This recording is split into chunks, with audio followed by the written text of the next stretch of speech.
Muy buenas noches y bienvenidas y bienvenidos a Psicoimágenes Colombia, podcast número 9. ¿Qué puede ser real y qué no en fenomenología de lo paranormal? ¿Se puede reconocer un montaje de un suceso real? Pues bien, estos son los temas que vamos a tratar en este podcast. Y es algo muy interesante, ya que eh, estamos viendo en estos días pues muchísimo tipo de contenido en cuanto a la fenomenología de lo paranormal, ¿no? Y este es un momento interesante como para tratar ese tema, ¿no? El tema de qué puede ser real y qué puede ser un montaje bien elaborado, ¿no? Una escena, ¿sí? De un evento paranormal, ¿no? Es muy interesante porque también entramos en lo que habíamos hablado hace algún tiempo con lo que buscan los diferentes investigadores, pongámoslo entre comillas, ¿sí? De la fenomenología. ¿Qué es lo que quieren? ¿Qué es lo que quieren esas personas que se dedican a esto? Bien. Y pues ahí es donde vamos a encontrar gran parte de las respuestas, ¿no? Eh, Vámonos primero por tomar, por ejemplo, las cosas que, que pueden suceder en un evento de fenomenología de lo paranormal.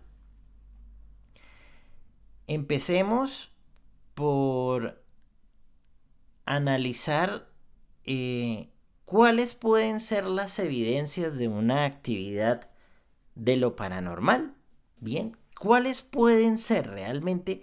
¿Qué es lo que nos puede decir a nosotros que sí, que si hay algo que está fuera de lo común, algo que no pertenece a nuestro plano de la existencia, algo que no está como correlacionado con una causa-efecto que podamos nosotros medir, replicar, comprobar, ¿no? Entonces, pues entramos en un territorio un poco gris porque justamente el tema de lo paranormal da para eso, ¿sí? Que los sucesos, los eventos, las cosas que se van desatando a medida que uno va investigando, pues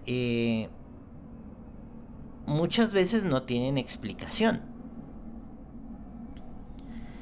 Pero vamos a centrarnos un poco en la lógica.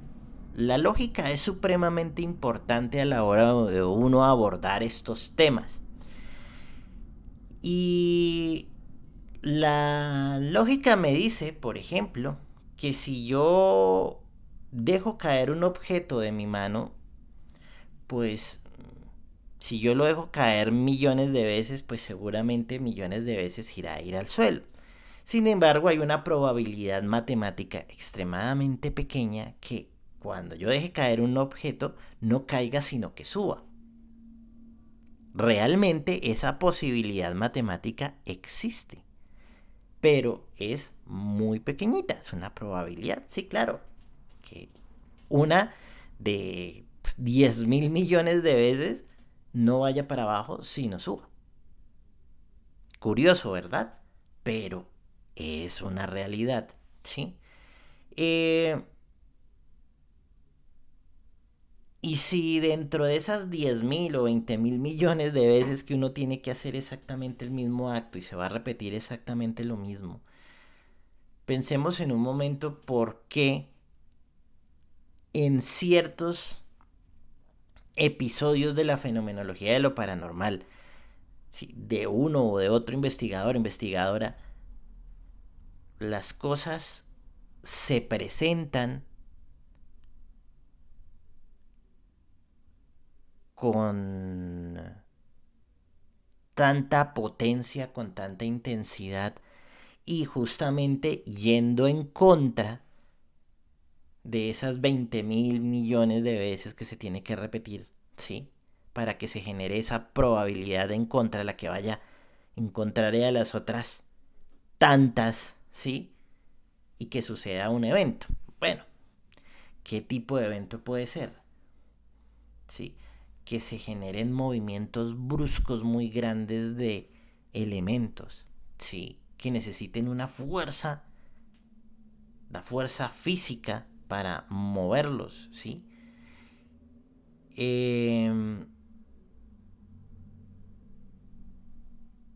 Nosotros sabemos que dentro, pues, de la física, ¿sí?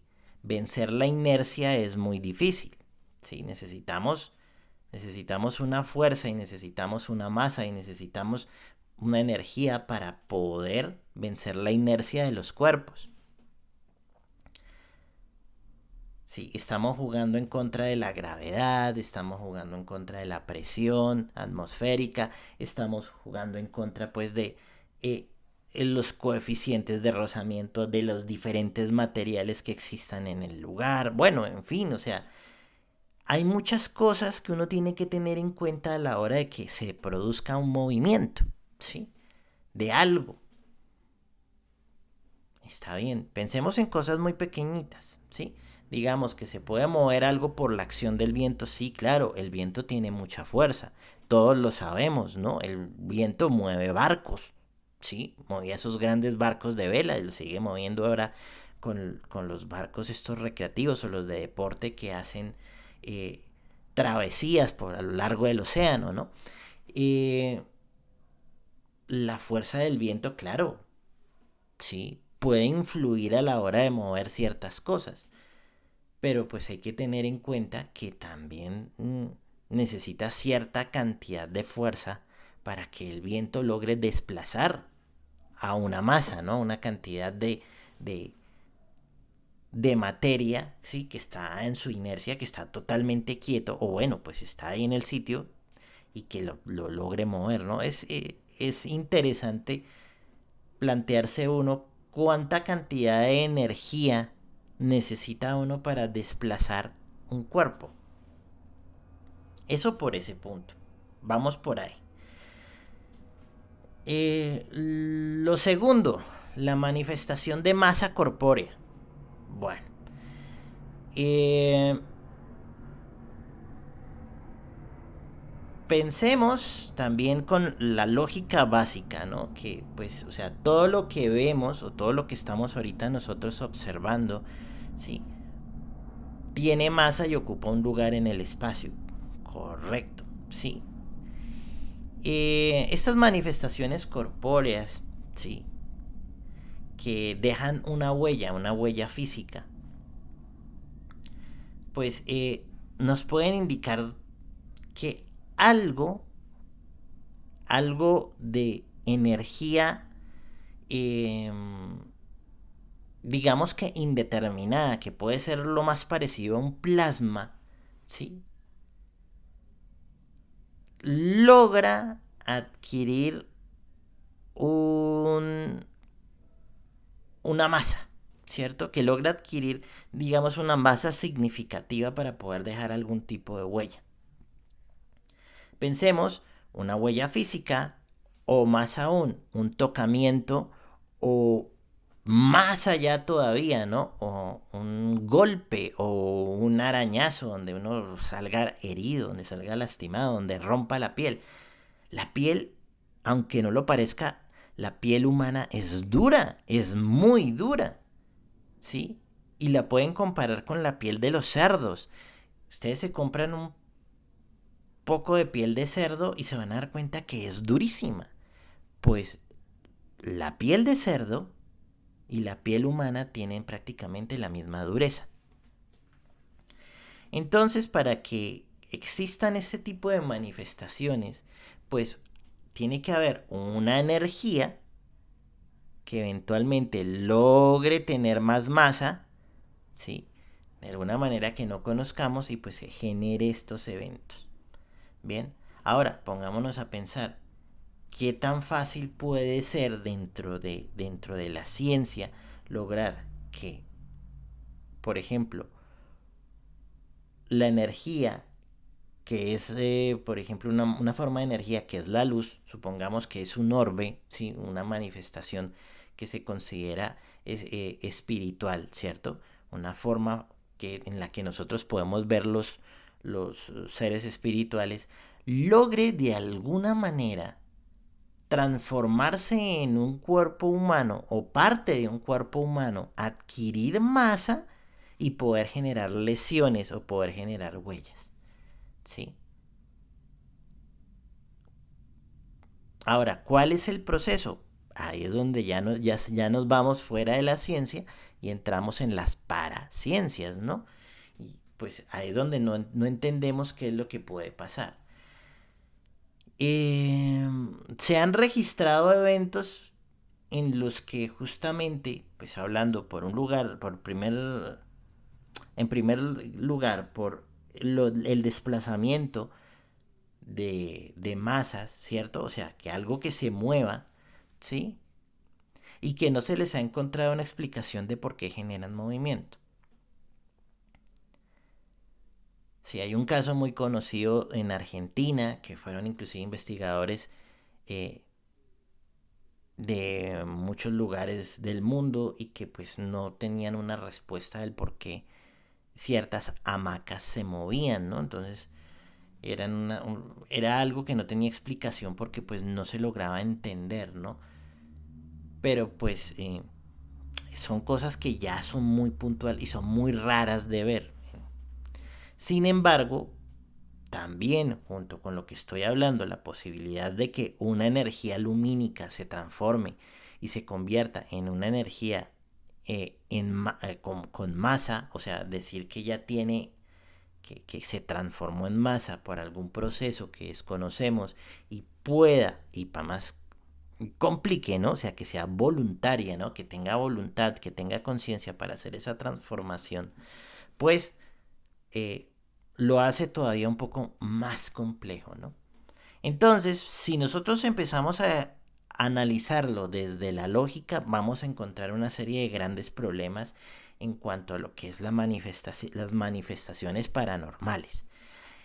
Que obviamente hay cosas que no conocemos y que se pueden manifestar, que se están manifestando. Claro que sí, yo no digo que no. Pero, digamos, ¿cuántas veces nosotros hemos visto a lo largo de nuestra vida que esto se repita con cierta frecuencia?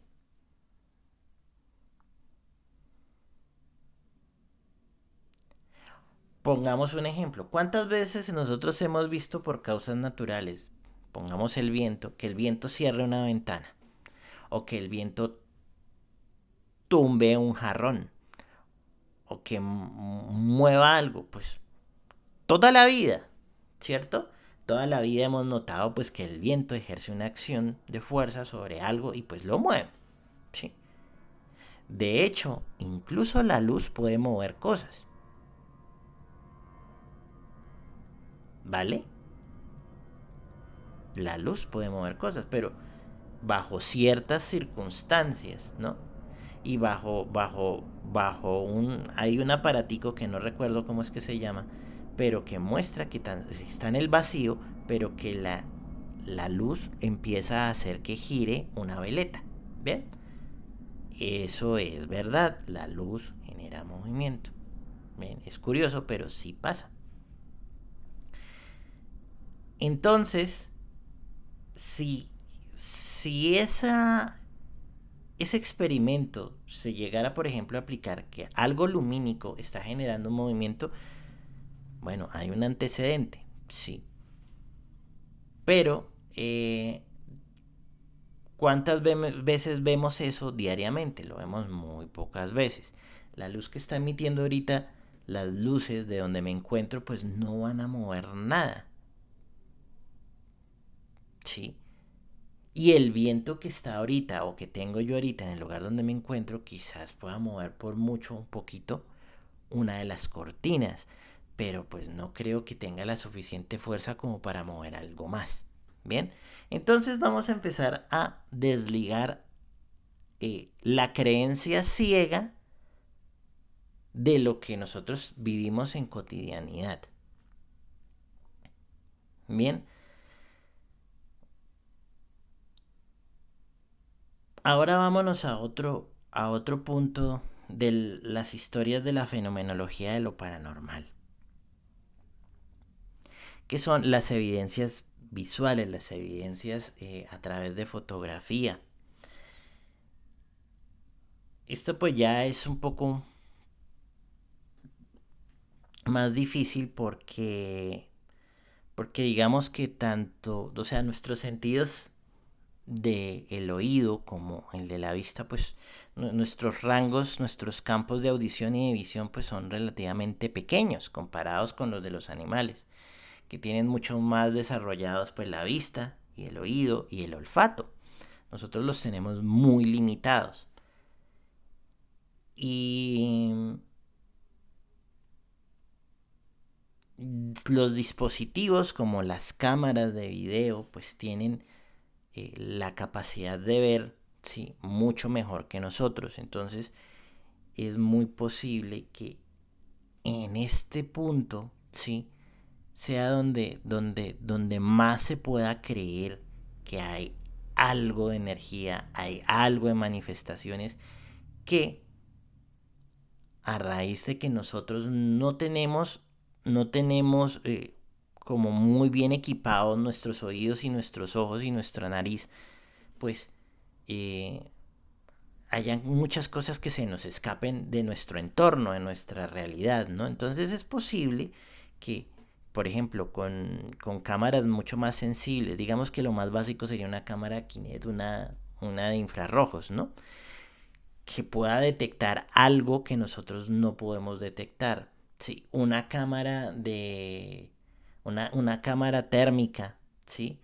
Pueda detectar, o sea, pueda detectarle la radiación de calor, ¿no? Entonces, pues nosotros no podemos ver eso, ¿sí? Y puede ahí también haber algo, ¿sí? Que sean los rastros de esas energías que se muevan, ¿no? Que estén por ahí. Entonces, en el área visual, ya podemos decir que si llega a salir algo, pues posiblemente.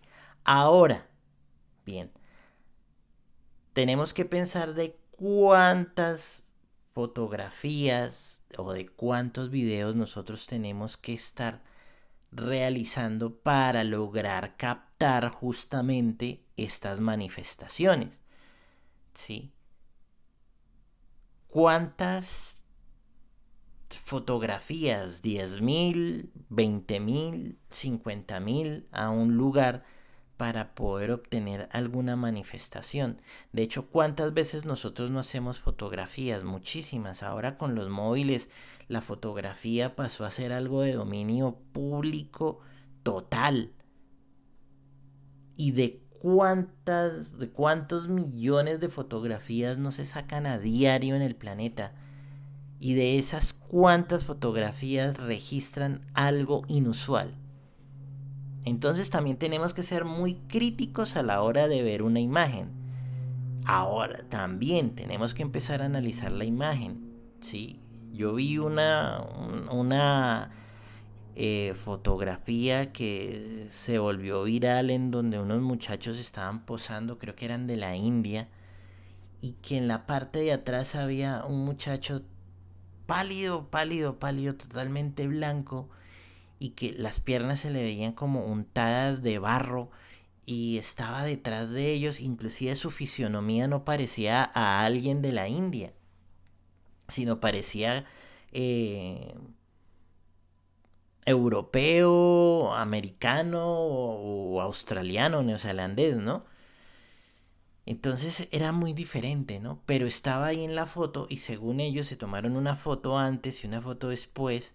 Sí, se hicieron como varias fotos de estar ahí entre amigos y pues en esa sí aparecía y en las siguientes no. Y se mostraron esas fotos y hay algo que me parece interesante en esa imagen y es que hay un efecto físico. ¿Y cuál es el efecto físico? Que la luz del flash, ¿sí? A todos nosotros, a todos los animales que tenemos, pues un ojo, ¿sí? Desarrollado como los nuestros, ¿cierto? Eh, se hace el efecto de reflejo. ¿Por qué? Porque pues, o sea, el humor vitrio, nosotros tenemos ahí, o sea, lo que está llenito el ojo, un humor vitrio que es como una especie de gel, ¿sí? Es un gel. Y lo que cubre el ojo, el revestimiento interior, entonces lo que hace es como una cámara, ¿sí? Como una vasijita de agua que si uno le lanza una luz, pues va a ver el fondo. Y por eso es que se refleja, y por eso es que sale el ojo rojo. ¿Por qué? Porque pues nuestros ojos, ¿sí?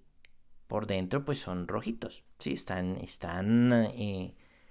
Ese tejido pues es color rojito, color piel, ¿sí? Entonces pues a la hora de reflejarse la luz pues va a salir ese tono rojo, ¿no? Entonces en esa foto el fantasma reflejaba la luz, por lo tanto tenía ojos físicos. Y pues hasta ahí llegó la imagen, ¿sí? O sea, se materializó tanto. Sí, un ser espiritual logró materializarse de esa forma tan bestial que desarrolló ojos. Entonces, ahí es donde empiezan a caerse ese tipo de imágenes. Recuerdo una, no recuerdo en dónde fue, que era de un cementerio y que la habían tomado y había un niño con un señor en silla de ruedas, era algo así, no recuerdo de dónde fue. Y que la tomaron y estaban a lo lejos, pero los rostros eran raros, bueno, en fin, ¿no? Mm,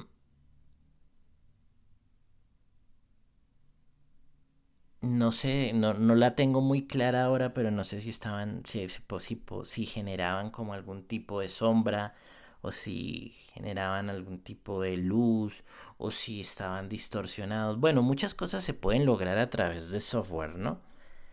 Pero, pero pues pensemos nuevamente en qué es lo que tendría que hacer una energía para poderse manifestar de esa manera tan fuerte, que pudiera diseñar como una especie de imagen, ¿sí? Tan real y vívida, ¿no? Entonces, ¿cuántas disparos de fotografía tengo que hacer yo para poder lograr una imagen como esa? Entonces ahí es donde empieza la lógica a jugar, ¿no? No decir, bueno, o sea, aquí hay algo raro, ¿no? Pero digamos, ciertas manifestaciones de energía, sí, se pueden mostrar como, por ejemplo, humo, ¿sí? Se pueden mostrar como algún tipo de distorsión en una imagen muy nítida, ¿no? Alejándonos un poco pues de esas imágenes de transmisiones en directo, en streaming. ¿Por qué? Porque pues las imágenes tienden a pixelarse muchísimo y pues eso no contribuye para nada. Pero digamos en una calidad mínima de Full HD, ¿sí? O 4K, ya teniendo cosas así muy grandes, cámaras muy potentes, pues eh, estas energías que pasan como una telita muy suave, como un velito, algo así como si fuera una nata, ¿sí? Pues a estas sí les daría un poco más de credibilidad. Que se puede montar en edición, totalmente, se puede lograr esos efectos. Que se puede realizar con una cámara de humo, con algo, sí, con hielo seco, también, sí. Pero pues hay que también analizar el contexto de la imagen. Entonces, pues si uno analiza un poco el contexto de la imagen, pues ya va a empezar como a notar cosas en las que puede decir, sí, efectivamente, pues hay algo raro aquí. ¿Con qué frecuencia? También. ¿Cuántos millones de videos no se hacen a diario en todos los lugares del mundo? Muchísimos. ¿Cuánta cantidad de videos salen con este tipo de manifestaciones? De gente que está con cumpleaños, que está inclusive grabando un entierro, sí, que están haciendo cualquier tipo de video, pues realmente son muy pocas. Bien, entonces le vamos metiendo mucho más lógica al asunto y menos credulidad. Sí, ahí vamos ya empezando a sacar muchas más cosas, ¿cierto? ¿Qué es lo que sigue? Siguen los fenómenos auditivos, ¿no? Que son las psicofonías. Eh, Nos pasa exactamente lo mismo que con los ojos. O sea, pues nuestro campo de escucha pues también es limitado, de 20 a 20.000, ¿no? Hercios. Entonces, no escuchamos... no escuchamos una gran parte de los sonidos que se generan en la naturaleza, ¿no? El infrasonido y el ultrasonido, ¿no? Entonces, pues, eh, quedamos a merced de los equipos, ¿no? Y también de la interpretación que se den, ¿no? En el audio, pues sí tenemos una mucha más cantidad de fenomenología que incluso con el mismo video, o vídeo, como se dice en España. Eh, Se encuentran muchísimas cantidades de eh, entradas de audio que no logramos identificar. Sí. ¿Qué pueden ser? Procesos de error a la hora de grabar, interferencias de diferente índole, ¿no? Porque pues hay equipos pues que son muy sensibles incluso a las radiofrecuencias y se van a escuchar, bueno, en fin, muchas cosas.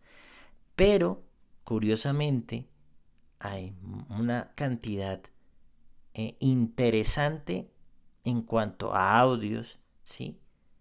En los que pasan eventos, eh, digamos, eh, curiosos, particulares, que también pues se pueden falsear las... perdón, ¿se pueden falsear las psicofonías? Claro que sí. Sí, se pueden esconder tras un audio. eh, También la forma de interpretar los sonidos, ¿sí? Puede llegar a hacernos creer que dicen algo esos sonidos, ¿no? Pero pues la técnica de la investigación con estas voces, ¿sí? Con estos... con estas manifestaciones, llamémoslas así, ¿no? Manifestaciones, pues es mucho más alta, ¿no? Y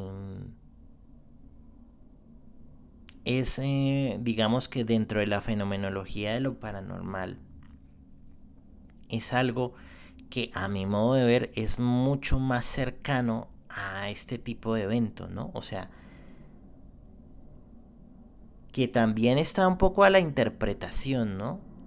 Que, y también como hacia qué lado está el investigador. Pero, pues, estos fenómenos de voz que aparecen en los audios, pues sí hay una cantidad interesante, sí, más en relación, ¿no? Que con los anteriores que estábamos hablando, ¿no? Y lo que quizás puede discriminar un evento posiblemente real de uno ficticio, pues es precisamente la claridad.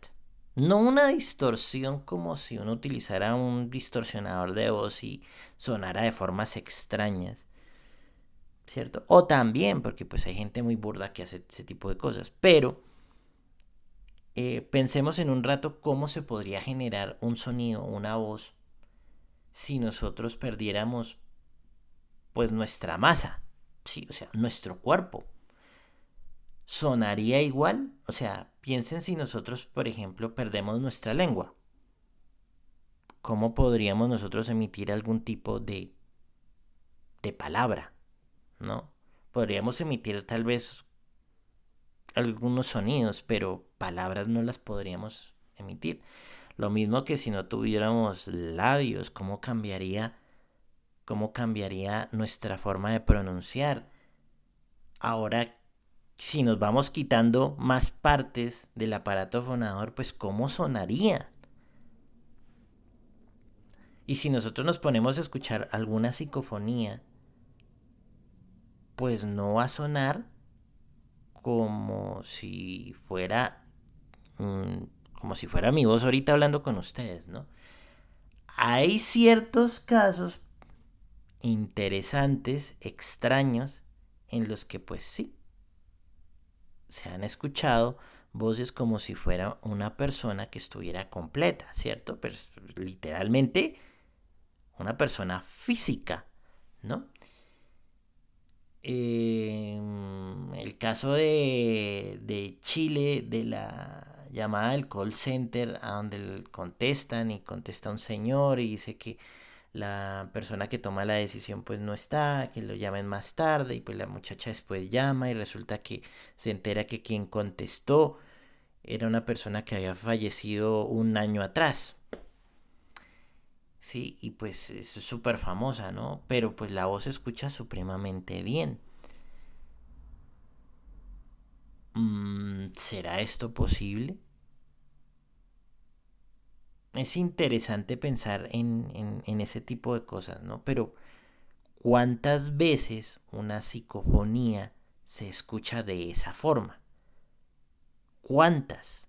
Realmente cuántas psicofonías se pueden escuchar como si fuera alguien corpóreo, ¿no? Alguien que tuviera su cuerpo, ¿no? Versus cuántas escuchamos que claramente es una voz que no proviene de un cuerpo, ¿sí? Que no está elaborada a partir de el vibrar de unas cuerdas bucales, ¿no?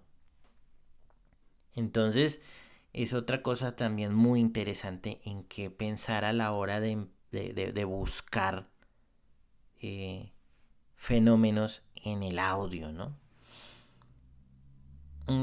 Fenómenos complementarios que podemos decir que podría ser, por ejemplo, las psicoimágenes. Yo he trabajado muchísimo tiempo, muchísimos años el tema de las psicoimágenes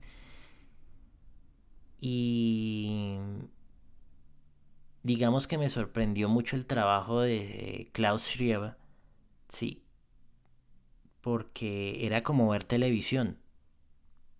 Realmente eso era como ver televisión. Y otros investigadores incluso que se veían como si estuvieran frente a la cámara. Y yo me pongo a pensar, bueno, pues cómo se genera una imagen. Comencemos por ahí, cómo se genera una imagen. Pues todo cuerpo pues absorbe una cantidad, ¿sí? Una frecuencia de onda a la hora en que le entra luz, ¿cierto? Una frecuencia de onda y devuelve otra. Bien, pues en la física sucede eso, pues si la luz pasa, ¿sí? Y choca con algo, pues entonces nosotros la podemos ver porque pues hay una frecuencia que se devuelve y que nuestros ojos la captan, ¿no? Dentro de nuestro limitado campo, ¿no? Eh, ¿Cómo podría lograr una cámara? O bueno, una transmisión, porque pensemos que ya ni siquiera es una cámara, sino una transmisión de un televisor, de una retroalimentación, un feedback entre una cámara y un televisor, una señal en blanco o una señal de repetición, ¿no?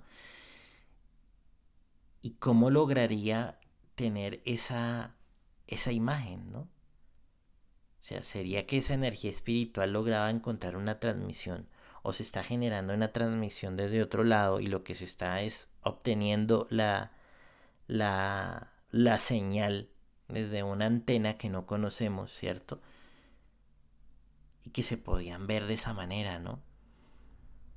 Pero lo que yo he visto a lo largo pues de los años que he practicado las psicoimágenes es que no las he logrado de esa manera. O sea, nunca he podido encontrar una transmisión así. Lo que he tenido que hacer a lo largo de un proceso de investigación con psicoimágenes es poner la cámara, hacer el loop, ¿sí? O sea, la repetición infinita de imagen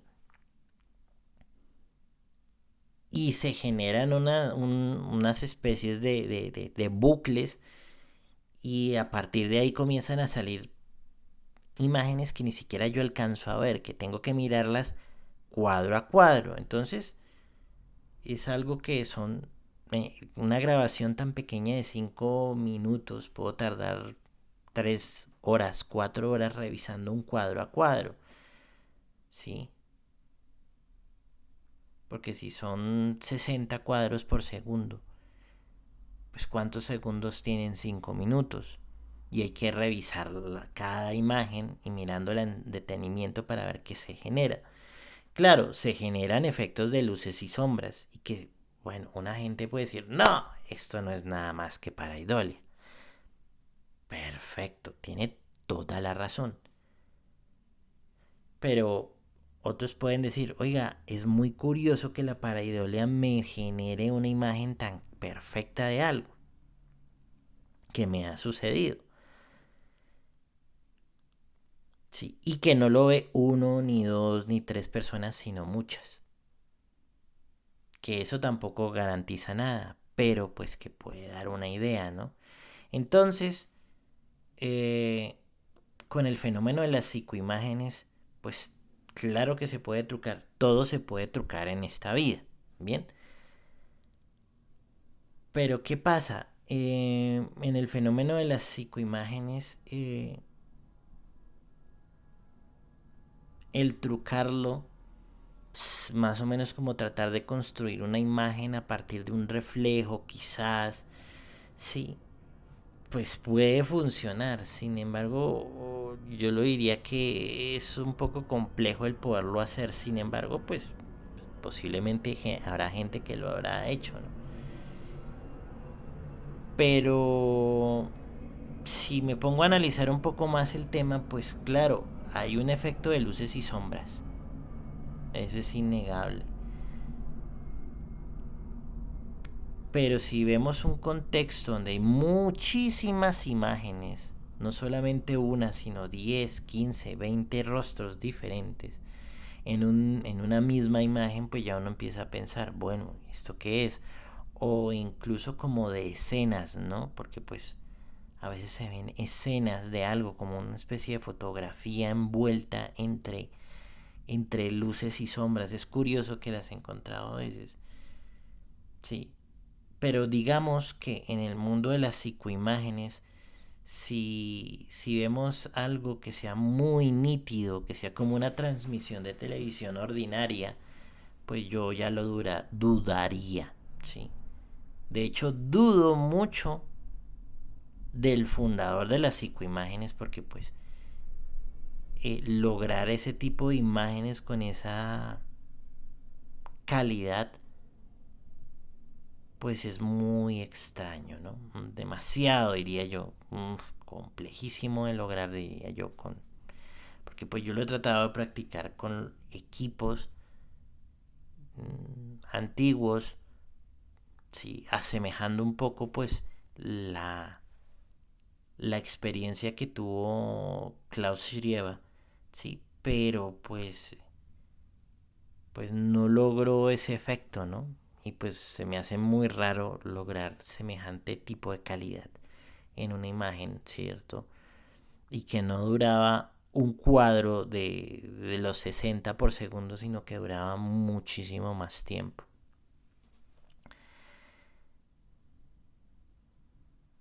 Ahora, otra cosa importante para analizar son los tipos de comunicación con dispositivos, ¿no? Entonces, pues esos dispositivos están los sensores de movimiento, están los sensores ópticos, están los RedPod, que son sensores al tacto. Y pues uno puede decir, ok, bueno, vamos a discriminar uno a uno. ¿Ven? Y, por ejemplo, el Gauss Meter básico, que hemos hablado muchísimo sobre este dispositivo. En mi experiencia necesito ponerle un campo electromagnético para que pueda medianamente trabajar. ¿Sí? Yo lo pongo en un campo electromagnético que me genere, que me llegue hasta el centro, ¿sí? de la escala, ¿sí? Que la aguja quede marcando las 12, ¿bien? Y que quede en forma fija para que si se genera por algún motivo un cambio en el campo electromagnético, pues eh, empiece yo como a ver que hay algo que está influenciando, que pueden ser muchas cosas, sí, pero pues bueno, o sea, ya estoy haciendo unos parámetros, ¿no? Con el Gosmider Pro, pues como no lo tengo, no lo he utilizado, me gustaría probarlo, ¿no? He visto que tiene como una especie de receptor de voz y que debe tener algún tipo de micrófono y que reacciona ante algo, ¿no? Porque pues he visto que muchas personas lo usan y que hacen preguntas y que él responde. Pero como no lo tengo, no puedo decir que he tenido la experiencia de trabajar con él y de poder decir si me parece interesante o tiene también su truco, ¿sí? Es posible que tenga una reacción ante ciertos tipos de frecuencia y que responda, ¿sí? Que tenga un pequeño chip en el que reaccione a picos de audio. También es posible, ¿no? Y que utilice la aleatoriedad para mandar diferentes tipos de respuesta, ¿no? Entonces, pues hay una posibilidad de que ese equipo funcione así. Más no lo tengo, pues no puedo hablar mucho de ese equipo. El REMPOD, pues eso es como las lámparas de toque, sí, que uno tiene que tocarlas para que se cierre el circuito, se abra. Lo mismo pasa con este tipo de dispositivos y pues que se tienen que tocar pues para que el circuito se abra o se cierre y pues genere algo, ¿no? En este caso pues las luces y la alarma que suena, bueno, en fin, sí. Puede reaccionar con polvo, puede reaccionar con un insecto, puede reaccionar con un elemento que esté flotando en el aire y que tenga la suficiente masa para poder activarlo. Es posible, sí. Yo lo pondría, por ejemplo, un REMPOD, lo pondría en una campana de cristal, ¿cierto? Para aislarlo de los elementos, ¿cierto? Y que si llega a reaccionar, pues entonces me daría como una idea de que, bueno, un elemento espiritual sí puede hacer que haya activado eso, porque pues traspasó el vidrio, ¿no? Entonces es interesante eso si nosotros empezamos como a diseñar muy bien los experimentos, ¿no? No dejarlos tanto a la suerte, sino irlos como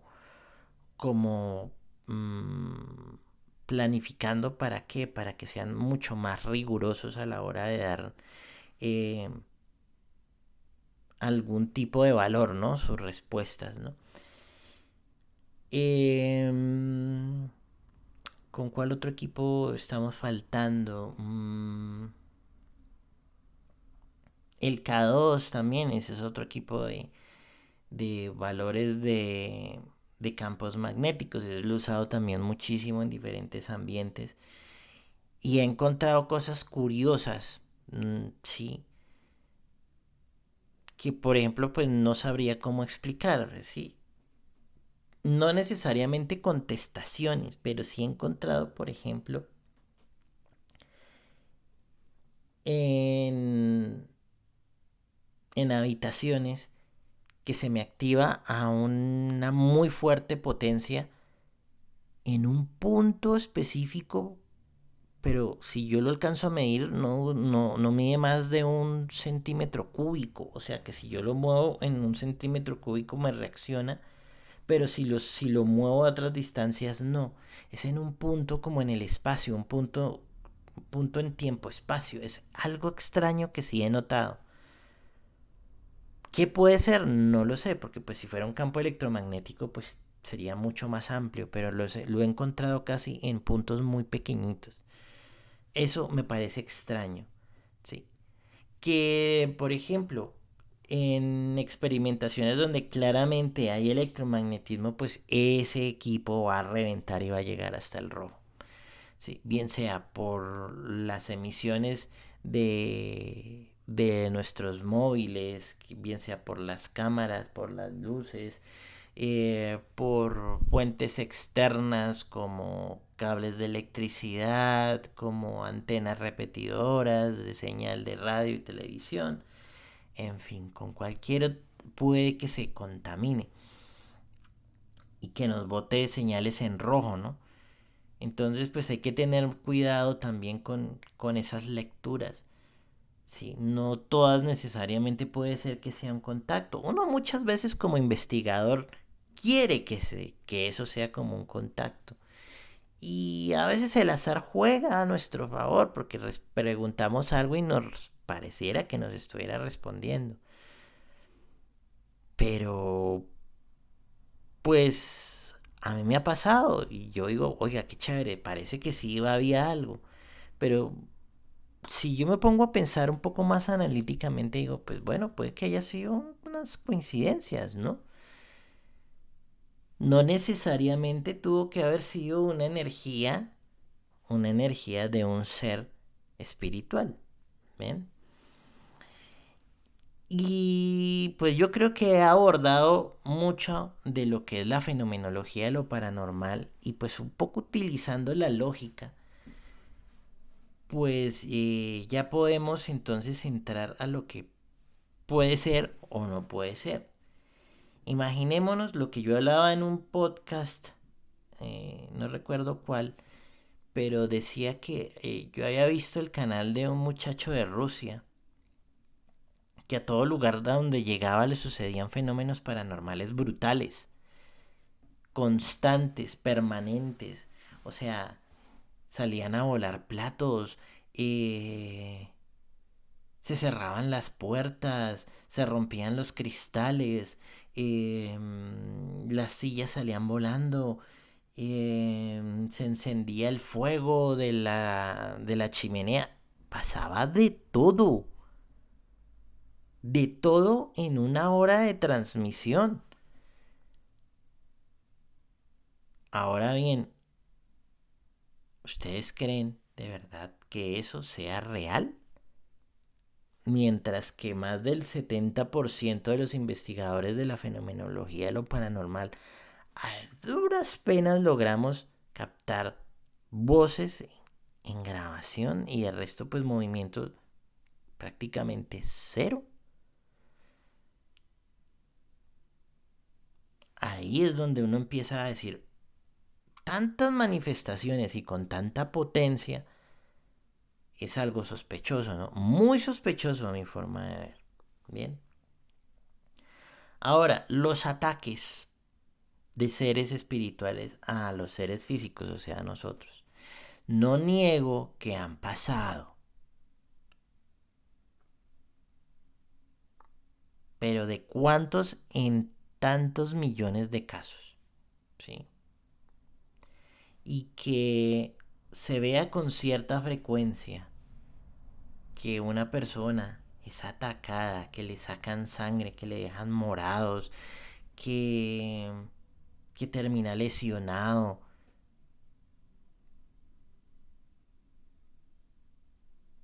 Me genera dudas. Porque pues ya les expliqué, según mi punto de vista, por qué sería muy difícil que esto sucediera. ¿Cuánta cantidad de investigadores de fenomenología paranormal resultan con estas lesiones? ¿O cuántas personas que conviven con estas fenomenologías reporta este tipo de lesiones?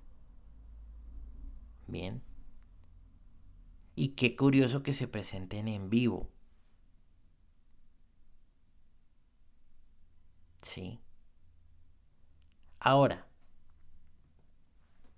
comparemos las lesiones con las sensaciones. Estamos en un estado alterado de conciencia, literal, cuando estamos expuestos en una investigación de la fenomenología de lo paranormal. ¿Por qué? Porque pues nuestros sentidos están en máxima alerta. Cualquier cosita que se mueva, cualquier cosita que ilumine, cualquier cosita que haga un ruido, lo vamos ya a darle un valor de un fenómeno paranormal. Porque nuestra mente ya está programada para buscar eso. Y podemos incluso hasta sentir que nos tocan, que nos jalan, que nos mueven, que nos jalan el pantalón, la camisa, que nos tumban las gafas.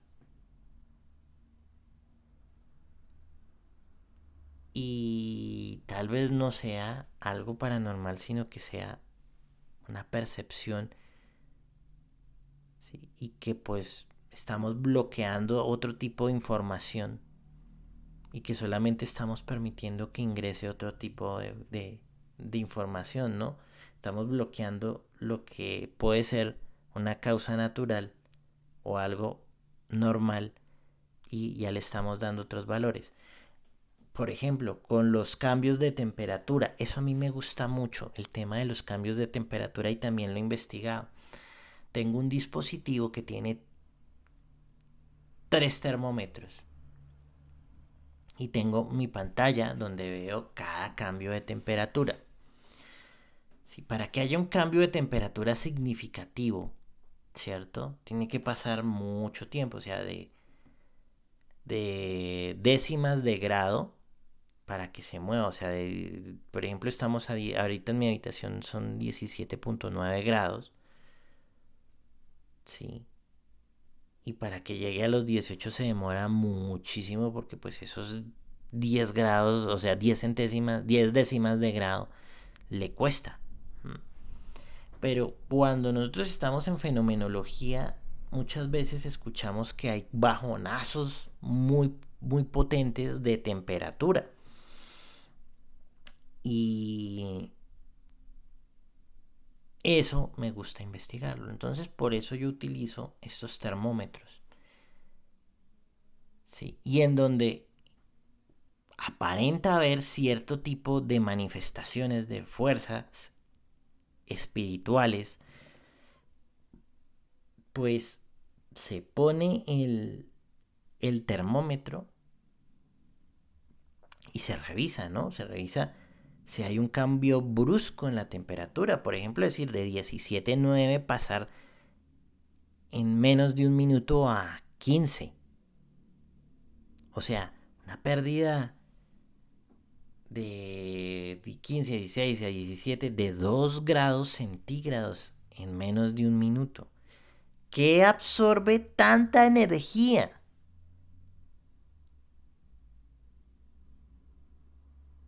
Porque sería una reacción endotérmica, o sea que está cogiendo energía del ambiente y se enfría. No es exotérmica, o sea que genere calor. Es endotérmica. Entonces, ¿qué carajos, y perdónenme la palabra, o sea, qué carajos es lo que está absorbiendo tanta energía como para que baje en 2 grados centígrados una habitación en menos de un minuto? Entonces, ¿será nuestra percepción? O cuando simplemente decimos, uy, no, es que se bajó muchísimo la temperatura. Pero, pues compruébemelo, ¿no? O sea, hay que empezar a pedir. Y eso es una cosa súper clave en la investigación de la fenomenología y en nosotros como investigadores. ¿Sí? desconfiar de todos los equipos que nosotros tenemos y ponérsela difícil a los equipos. Es decir, que si yo tengo, en mi caso, el Ghost Meter, pues lo pongo bajo un campo electromagnético y tiene que estar ahí, mantenerse estable. Que si yo tengo el REMPOD, pues tengo que protegerlo en una jaula de cristal, ¿sí? En una campana de cristal para que ningún elemento externo le toque la parte sensible, la antena, ¿no? En donde, por eso es que cierra o abre el circuito. Empezar a tener los controles de la temperatura de los sitios. Entre más tecnología podamos tener para corroborar los datos, pues mucho mejor. Pero si lo que nosotros tenemos son movimientos de cosas, si lo que nosotros tenemos es ruidos, si lo que nosotros tenemos en muchas ocasiones es solamente los dispositivos básicos, pues ya le estamos quitando potencia a nuestros hallazgos. ¿Sí? Con lo más básico. Porque digamos, en cuanto a lo del audio y el video, pues ahí ya es un poco más difícil, ¿no? Pero pues digamos, en situ, en el campo donde se está realizando, si nosotros se la ponemos difícil al Ghost Meter, si se la ponemos difícil al Ghost Meter Pro, si se lo ponemos a difícil al REMPOD, si se lo ponemos difícil a lo que nosotros estemos usando, pues si llegamos a obtener un resultado positivo, pues ahí sí decimos, no, es que esto estaba protegido con una campana de vidrio. O sea, ¿cómo es posible que el REMPOD suene? O sea, no hay manera de que algo entre físico más allá pues de la cantidad de aire que hay dentro de la campana. O sea, no hay más como para que pueda tocarla un insecto o una partícula grande de polvo o de algo que esté flotando. Entonces, ahí es donde empezamos a ver la calidad de la investigación, ¿no? Y ya nos vamos desligando del tema de los fake, de los show, ¿sí? Eso es supremamente importante. Ahora, ¿qué nos gusta consumir? ¿Sí? Depende mucho, depende mucho de lo que uno quiera ver y de lo que necesite ver, ¿sí? Y ahí ya viene otro punto, ¿no? Que es de lo que nosotros estamos buscando, lo que necesitamos, ¿sí? Al final el cerebro ve lo que quiere ver, ¿sí? Entonces, si nos ponemos a pensar, por ejemplo, como en este muchacho ruso que yo digo que, pues, obviamente, a mi modo de ver, todo está trucado, todo es una farsa, pero pues tiene una cantidad enorme de seguidores. ¿Y por qué? Porque pues ellos quieren ver eso y quieren creer eso. Así se les ponga toda la evidencia o se les ponga todo más difícil, pues igual van a decir, no, es que me encanta porque él va y llega y todo. Y yo creo también, porque a mí una vez me pasó esto y mi abuelita me dijo y yo viví esto y yo escuché lo otro y hace parte de mi familia y todo. Y pues ya eso está contaminado. Y no hay manera de cambiarle la mentalidad a alguien así, que piense así. Pero si hay alguien que está más metido en temas de ciencia, que ha tenido mucha lectura, que ha tenido pues como un, un diseño, ¿sí? De construcción crítico, ¿sí? Crítico y analítico, ¿sí? Mental, pues va a analizar con mucho más detalle pues este tipo de programas. Hay gente que de plano pues no les gusta, porque dicen, no, esto es rollo también, ¿sí? Pero pues también ya ir mucho al extremo, pues bueno, hay que experimentarlo para ver si de verdad es rollo. no descartarlo de plano, ¿sí? Pues eso también me parece absurdo, ¿no? O sea, ser radical, no extremo, ¿no? O sea, irse al extremo, ¿no? Y experimentarlo, bien, dejarse un poco sorprender de las cosas. No digo que todo se, pero puede que se dé algo como puede que no se dé absolutamente nada. Bien. Y, y desconfiar de los, tal vez, productos que uno ve en los diferentes canales, en donde siempre se encuentra fenomenología.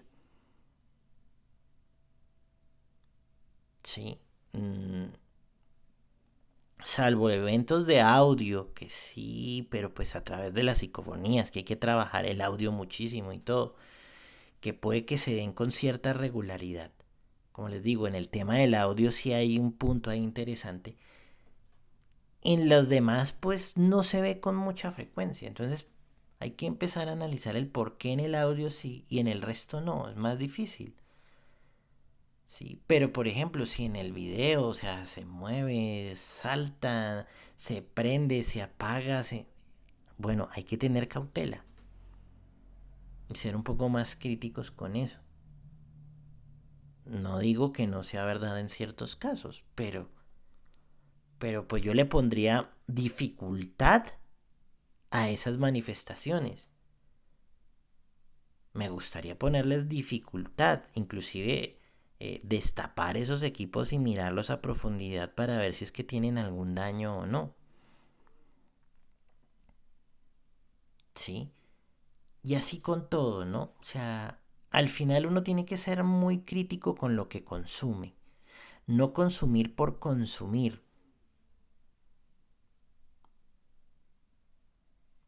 Porque pues digamos al final no estamos siendo críticos. No estamos siendo rigurosos en obtener algo que queremos todos saber. Si realmente existe otro plano de la existencia, ¿no? Si hay una vida después de esta.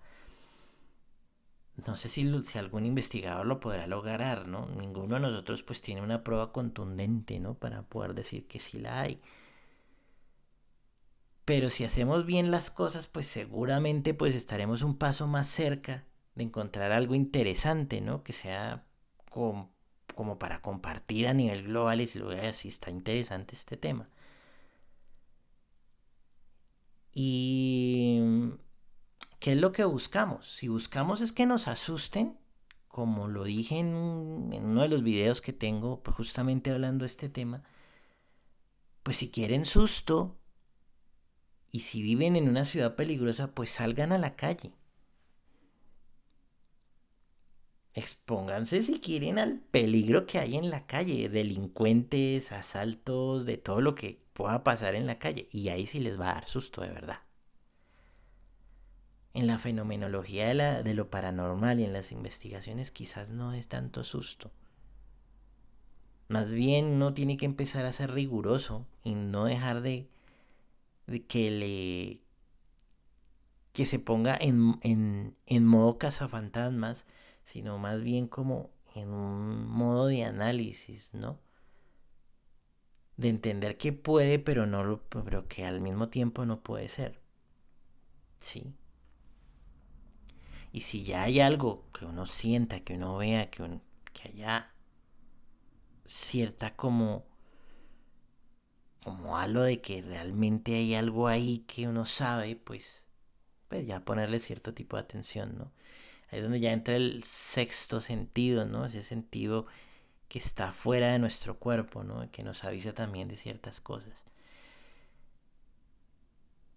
Pero en estos casos puntuales de los que estaba hablando, y pues todo es a título personal, ¿no? De cómo yo veo y entiendo las cosas. Pues sí les notaría como cierto toque de extrañeza. Bien. Entonces, pues ya para dar las conclusiones después de 1 hora, 4 minutos y 50 segundos podcast, pues las conclusiones son siempre no tragar entero, cuestionarse siempre en todo programa de la fenomenología de lo paranormal, incluyéndome obviamente, todo el contenido que nosotros generamos. Otra cosa súper importante para nosotros los investigadores: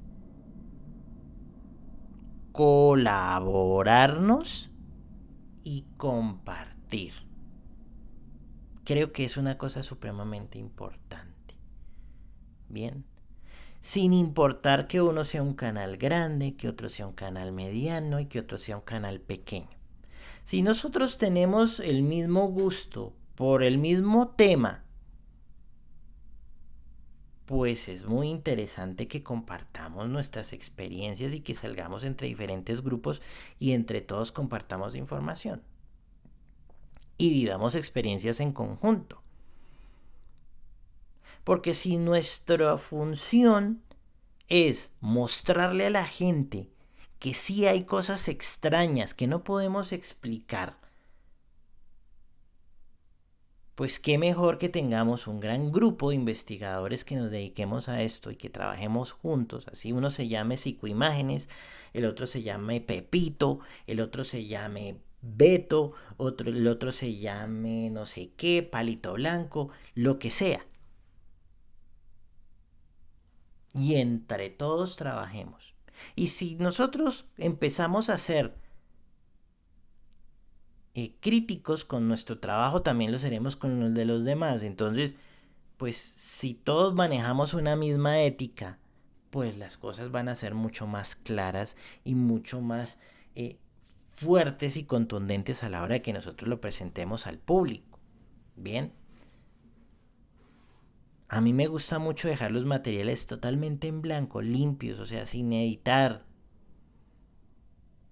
¿Para qué? Para que la gente los pueda ver. Van a decir, bueno, pues aquí puede que haya una edición. Perfecto. Si la quiere corroborar, yo le paso el archivo original. Y eso se puede ver con programas, si ese archivo fue modificado o no. Bien. Y si uno empieza a hacer ese tipo de cosas, pues vamos a depurar el gremio. Que claramente, pues, de la persona que quiere susto a la persona que quiere ver investigación, pues hay una gran diferencia. Pero, ¿qué es lo que queremos lograr justamente con nuestros canales? Lograr una super audiencia o ir a un público mucho más cultivado y mucho más crítico y que no le gusta tragar entero. Bien. Entonces, pues yo creo que esas colaboraciones son supremamente importantes e interesantes porque nos obligan a llegar con nuestro conocimiento, con nuestros equipos, con nuestra forma de interpretar las cosas, ¿sí? Con nuestra rigurosidad de investigación ante un colega, una persona que también pues, se dedica a esto y que va a ser una labor interesante de fiscalizarnos tal cual, o sea, de revisar cómo hacemos nosotros las cosas y nosotros a ellos. Entonces, no va a dar pie a que se presenten cosas, ¿no? A menos de que sea uno muy torpe en la vida y que se presente ante un investigador, una investigadora y, y haga directamente eh, trampa, ¿sí? O que sí tendría que ser uno muy tonto. Pero pues se han visto casos y suceden, ¿no? Pues y ya después vienen los dimes y diretes, que no fue, que sí fue, que fui aquí, que no fue allá, que ta, que ti, que fue. Y pues eso no viene al caso, ¿por qué? ¿Y por qué no vendría al caso si nosotros abriéramos mucho más, sí, dentro de nosotros mismos como gremio de investigadores, a todo tipo de investigadores? Porque pues ya se diría, no es que yo tuve una investigación con este canal que solamente tiene 30, 40 seguidores, pero hace muy buen material. tuve con este de 300, tuve con este de 500, tuve con este de 10.000, tuve con este de 100.000, incluso hasta que tuve uno con uno de 1.000.000, ¿sí? Y he estado con los diferentes investigadores y hemos hecho una labor con investigación con diferentes personas que están, sí, que unos investigan tal cosa, otros hacen tal otra, y nos hemos reunido y hemos hecho tales cosas, ¿sí? Y que también pues tenga la oportunidad la gente y que se pueda de que pueda ingresar a la investigación de una forma abierta, de una forma sin ningún tipo como de, de obstáculo, ¿no? Entonces, eso también daría muchísimo más peso y potencia a nuestras investigaciones. Yo siempre estoy abierto a la persona que quiere investigar conmigo. Estoy abierto con mi material, que el que lo quiera analizar de punta a punta lo puede hacer. Eh,